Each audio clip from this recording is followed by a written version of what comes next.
Good afternoon. Welcome to Dream Big Today, and this is our new nuggets. And I get to do something special today. I'm at my daughter's house, and I'm taking care of my grandson, who just had surgery last week. So this is really special time for me, getting to be where somebody needs me. He's 21 and he still needs me.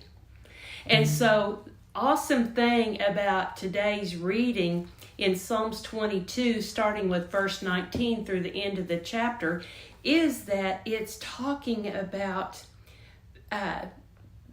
being kind of in a crisis.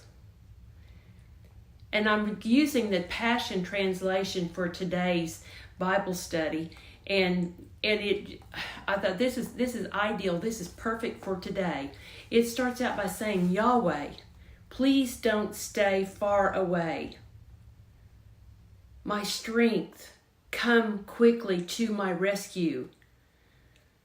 And so David's not focusing on the crisis, but the presence. He doesn't ever want to be outside the presence of God.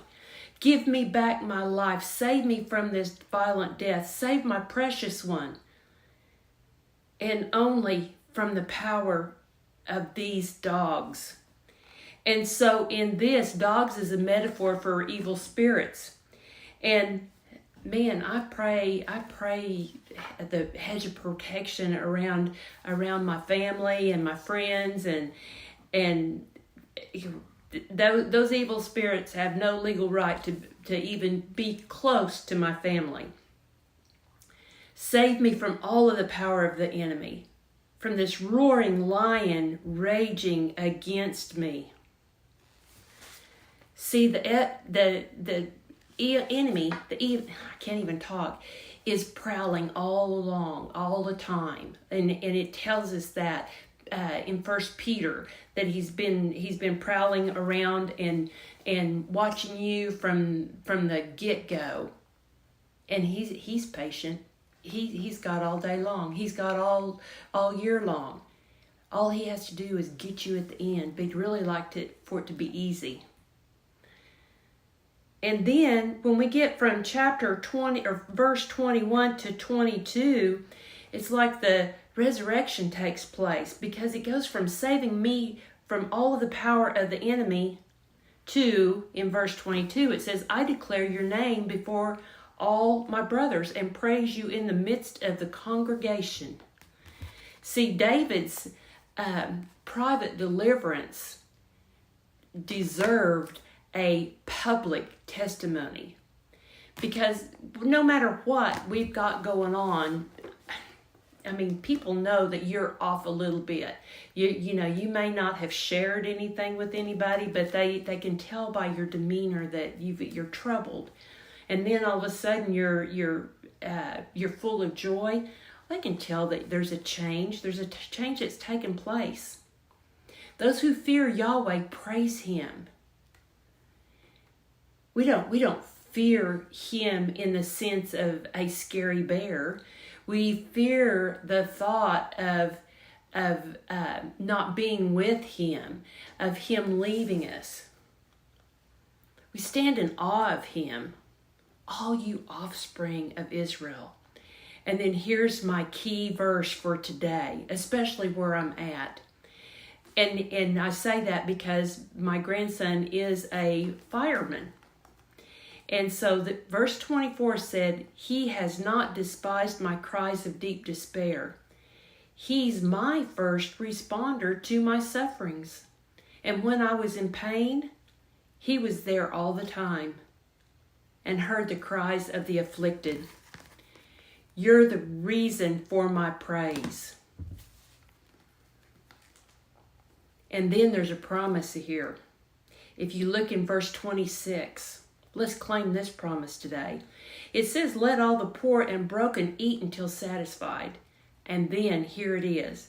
Bring Yahweh praise and you will find Him. Just praise Him. Give Him praise today. It's all good. It's all worth it. And He likes to have that communication with you. May your hearts overflow with life forever from the four corners of the earth. all the peoples of the world, it doesn't matter who you are. They're going to remember and return to Yahweh. Every nation will know that He is God. And then, verse 28, for Yahweh is King of all who takes charge of the nations. The wealthy of this world will feast in fellowship with Him, right alongside the humble. See, He's no respecter of persons. No matter who you are, what your status is, what your financial report looks like, we're all going to be together. All we have to do is believe and receive Him. It says they will all come, everybody, and worship the worthy King. Because the Bible tells us one day He will reign. If you read Revelation, you will see He reigns in the end. His spiritual seed shall serve Him. Future generations will hear from us about the wonders of the victorious Lord. See, we're responsible for passing on the gospel to the next generation. Let them know how He worked through your life, all of the path that you have done. You've been here and done that, and He was always there, pulling you out of danger, touching you physically, touching your work life, your financial life, your family life. And then in verse 31, His generation yet to be born will glorify Him. That's the unborn. The unborn are depending on us. Why is that such a controversy? Why in the world do we have to have a rule about abortion? About whether it's okay to have it after got to wait for 6 weeks or 15 weeks or 30 weeks or before the birth. That makes no sense. This is the yet to be born will glorify Him. And they will all declare it is finished. Think about that whenever you're voting this fall.